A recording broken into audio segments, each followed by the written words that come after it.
हैं, हिंदू हैं, पंजाबी हैं, जैनी हैं। अभी लगाओ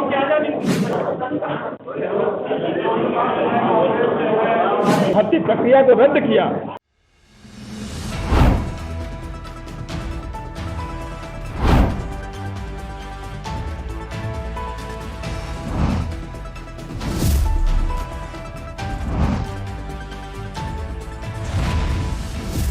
NTV निष्पक्ष, सत्यता की कसौटी को दर्शाता है कि राष्ट्रीय लोकदल के प्रति नौजवानों में रुझान बढ़ा है।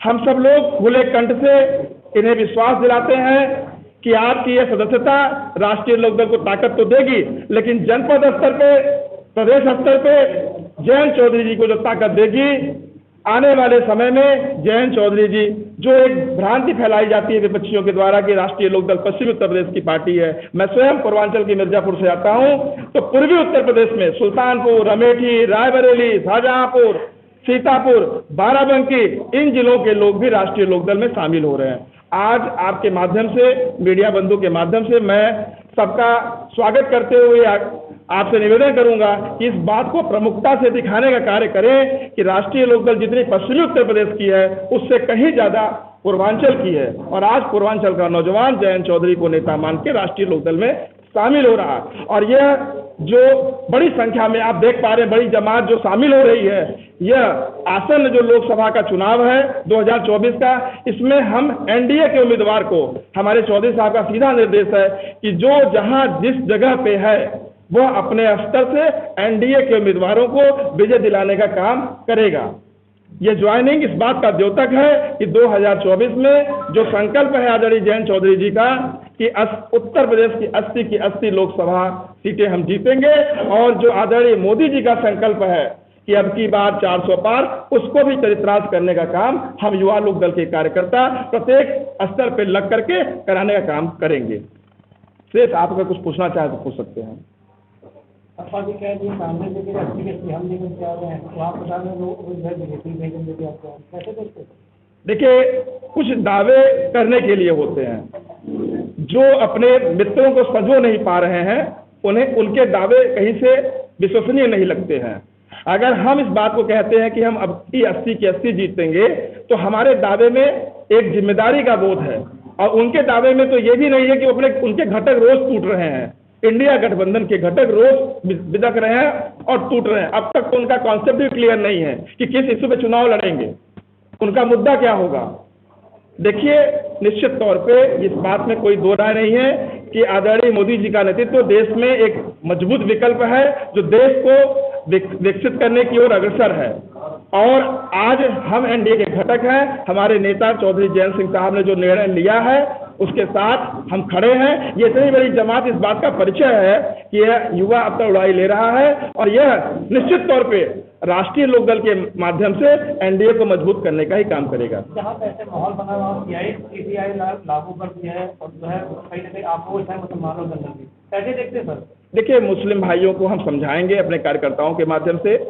CAA कोई बुरी बात नहीं है, उससे किसी की नागरिकता छीनी नहीं जा रही है, बल्कि जो हमारे समानांतर जो हमारे सीमाओं से लगे हुए जो देश थे, जो कभी संयुक्त भारत का हिस्सा थे, आज वहाँ पे घोषित इस्लामिक राष्ट्र जो है पाकिस्तान, बांग्लादेश और अफगानिस्तान, वहाँ जो हमारे भारतीय मूल के भारतीय हैं, ईसाई हैं, हिंदू हैं, पंजाबी हैं, जैनी हैं, उनको हम अपने यहाँ शरण दे रहे हैं। ये मैं समझता हूँ कि कतई गलत नहीं है।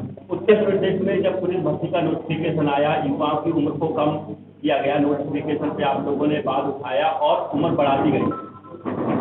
फिर परीक्षा हुई, परीक्षा में तमाम लोगों ने खबरें दिखाई, या लोगों ने, युवाओं ने अपनी आवाज़ उठाई, उन पर कार्रवाई की गई अफवाह फैलाने की चक्कर से, और उसके बाद पेपर को माना गया कि कहीं ना कहीं वो सत्ता थी और कैंसिल कर दिया गया। 6 महीने बाद पुनः उस पर चुनाव की परीक्षा की तैयारी है। क्या आप लोगों ने उस मुद्दे को उठाया? अगर आप युवाओं के लिए और पहले भी आवाज़ उठाते रहे, किसानों की आवाज़ बनते हैं, वो मुद्दा क्यों नहीं उठाया? तमाम लोगों पर मुकदमा दर्ज हुआ, जेल भी गए। देखिए, आपका प्रश्न जहाँ तक मैं समझ पाया हूँ, हमारी पार्टी के राष्ट्रीय अध्यक्ष जब दिसंबर में लखनऊ में थे, तो जो आंदोलनरत युवा थे उनके साथ कदम बढ़ा के उनको न्याय दिलाने का काम किया। और इस प्रदेश के मुख्यमंत्री आदरणीय योगी आदित्यनाथ जी को हम बधाई देना चाहेंगे आपके माध्यम से कि उन्होंने अपनी गलती को स्वीकार किया। जो खामियां थी उसको दूर करने के लिए उन्होंने उस पूरी भर्ती प्रक्रिया को रद्द किया और बिना अतिरिक्त शुल्क लिए इसी शुल्क में इसी एडमिट कार्ड के द्वारा आगे 6 महीना के अंदर चुनाव बाद वो परीक्षा होगी। तो ये अच्छी बात है ना। इन लोगों पर अफवाह फैलाने के चक्कर से कार्रवाई हुई थी, बाद में मुख्यमंत्री ने उसको कैंसिल कर दिया, उन पर कार्रवाई वापस हो रही उनकी मेरे संज्ञान में नहीं है, मैं इस पर टिप्पणी देने लायक आज राष्ट्रीय लोकदल उत्तर प्रदेश के प्रदेश कार्यालय में मैं रविंद्र सिंह पटेल, प्रदेश अध्यक्ष युवा राष्ट्रीय लोकदल, विभिन्न दलों के नौजवान साथियों का स्वागत करता हूं। मुझे ये बताते हुए हर्ष हो रहा है कि चौधरी चरण सिंह की विचारधारा, चौधरी अजीत सिंह जी के संघर्ष और आज चौधरी जयंत सिंह साहब के नेतृत्व को प्रदेश ही नहीं देश का नौजवान स्वीकार कर रहा है। ये उसका परिणाम है कि आज बहुत सारे दूसरे दलों के लोग, सामाजिक संगठनों के लोग और अधिवक्ता साथी राष्ट्रीय लोकदल की सदस्यता ले रहे हैं। मैं एक नाम पर देना चाहता हूं। आज लोक जनशक्ति पार्टी रामविलास पासवान, उसके छात्र मंच के राष्ट्रीय उपाध्यक्ष भाई अनिल कुमार राज जी अपने सैकड़ों समर्थकों के साथ पार्टी की सदस्यता ग्रहण कर रहे हैं। फौज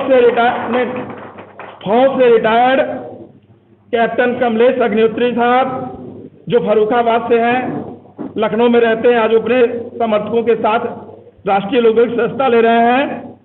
रायबरेली से रंजीत सिंह जी हैं जो लोजपा के, ये पूरी टीम लोजपा की है, ये पूरी टीम जिनका नाम मैं पढ़ रहा हूँ लोजपा की है। रायबरेली से रंजीत सिंह जी हैं, दुर्गेश वैश्य जी हैं, मनीष सिंह जी हैं, कौशल मिश्रा जी शाहजहांपुर से हैं और राम शंकर प्रजापति जी भी शाहजहांपुर से हैं। ये लोजपा के लोग थे जिन्होंने आज राष्ट्रीय लोकदल की विचारधारा से प्रभावित होकर के चौधरी जयंत सिंह जी की अगुवाई वाली पार्टी की सदस्यता को ग्रहण कर रहे हैं। दूसरी टीम इस तरफ बैठी हमारी बाईं तरफ, ये एडवोकेट हाईकोर्ट है शैलेंद्र द्विवेदी जी, इनकी देखरेख में, और इनके साथ सुल्तानपुर से आदरणीय DK त्रिपाठी जी हैं जो कांग्रेस के विधि मंच के प्रदेश के महासचिव थे, आज इन्होंने राष्ट्रीय लोकदल की सदस्यता ली है। इनके साथ सुल्तानपुर के एडवोकेट मुकेश जी हैं जो आज राष्ट्रीय लोकदल में शामिल हो रहे हैं अपने समर्थकों के साथ। इनके साथ ही ज्ञानेंद्र सिंह जी हैं जो अमेठी के हैं और अमेठी के लोकप्रिय लोगों में से सामाजिक कार्यकर्ता रहे हैं, आज वो राष्ट्रीय लोकदल की सदस्यता को ग्रहण कर रहे हैं। एक दूसरी टीम पवन मेहदी जी सुल्तानपुर से हैं जिनकी अपनी एक खास पहचान है। पवन मेहदी जी अपने सैकड़ों समर्थकों के साथ आज राष्ट्रीय लोकदल की सदस्यता को ले रहे हैं। अभिषेक पटेल जी और अभिषेक रावत जी हैं। अभिषेक पटेल जी जनता दल यूनाइटेड के प्रदेश के महासचिव थे, आज राष्ट्रीय लोकदल में शामिल हुए हैं। और ये अभिषेक रावत जी हैं, इनके दादा स्वर्गीय राम दुलार रावत जी 1989 और 1996 में, 1989 में जनता दल और 1996 में बहुजन समाज पार्टी के लोकसभा के उम्मीदवार थे बाराबंकी के, और आप भी किसान यूनियन के मंडल के उपाध्यक्ष हैं, आज अपने सैकड़ों समर्थकों के साथ राष्ट्रीय लोकदल की सदस्यता ले रहे हैं। देश विदेश की ताज़ा खबर पाने के लिए हमारे चैनल NTV निष्पक्ष को सब्सक्राइब करें व बेल आइकन दबाना ना भूलें।